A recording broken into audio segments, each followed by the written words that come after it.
Coucou mes lives, j'ai eu une très grosse embrouille avec mon mec hier parce que je refusais qu'il se proclamait féministe. Et je vais vous expliquer pourquoi j'ai vraiment du mal et je me méfie des hommes qui se proclament féministes. Tout d'abord, je critique la position paternaliste des hommes qui est indéniable, dans le sens où le système patriarcal a été créé par des hommes. C'est une oppression systématique des hommes envers les femmes qui est traduite notamment par des inégalités entre eux. Donc quand je vois des hommes qui se revendiquent féministes et qui veulent mettre fin à ce système d'oppression, ça me pose problème dans le sens où ils ont eu le pouvoir de mettre ce système d'oppression, de le maintenir avec des actes qui sont misogynes, que ce soit conscient ou inconscient, tout homme a déjà eu des actes qui sont misogynes, parce que c'est le système, c'est la société. Ça voudrait dire qu'ils ont le pouvoir d'oppresser, mais ils ont le pouvoir aussi d'enlever l'oppression. Ah oui, et j'ai oublié un autre truc dans le cadre du paternalisme, c'est que certains hommes féministes ont infantilisé les femmes, notamment avec les valeurs issues du patriarcat, genre les femmes c'est doux, les femmes c'est conciliant, les femmes ça peut pas parler plus fort qu'un homme, une femme ne sait pas imposer l'ordre, une femme n'est pas autoritaire, les femmes succombent trop à leurs émotions, elles ne savent pas argumenter un discours. C'est en ce sens qu'ils nous considèrent tellement pas capables de mener ce combat nous-mêmes alors qu'il nous appartient, et ils essayent de parler en notre nom. Le problème, c'est que c'est contre-productif parce que ça invisibilise la parole des femmes, alors qu'à la base, le combat,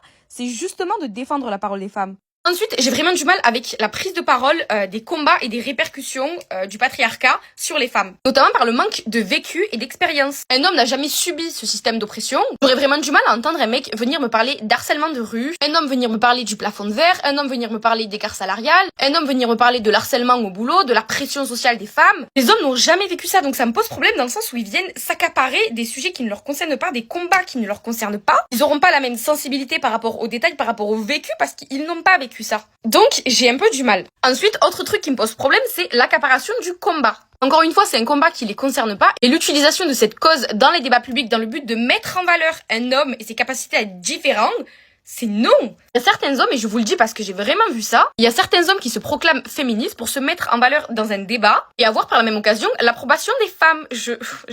Non. Ensuite, je vais terminer par un truc, et je pense que c'est ça qui me pose le plus problème. Je pense que ça va être une espèce de conclusion dans tout ce que je viens de dire. Le féminisme doit avant tout se revendiquer par des actes. T'es un homme, t'es dans un système où t'as la position de supériorité. Inconsciemment, tu as dû commettre des actes qui sont misogynes. T'es dans une société où tu es favorisé, donc inconsciemment, dans le système, t'as eu des actes d'oppression et de misogynie, c'est sûr. Donc je pense que la parole des femmes sur ce sujet est largement plus importante que les hommes. Et je pense qu'on doit vraiment voir les hommes en tant qu'alliés, et c'est vraiment sur ce point que j'appuie fortement, en tant qu'alliés et pas en tant que militants féministes même. Alors j'accepte la prise de parole des hommes au nom du combat féministe, le soutien des hommes au nom de cette cause, et pas l'accaparation de cette cause, parce qu'encore une fois, ce n'est pas une cause qui les concerne. Donc voilà, donnez-moi votre avis, moi ça m'intéresse vraiment, et je suis encore sur la réflexion quoi, donc ça m'aiderait. Voilà, tu vois, c'est mon make-up très naturel, bisous mes lives.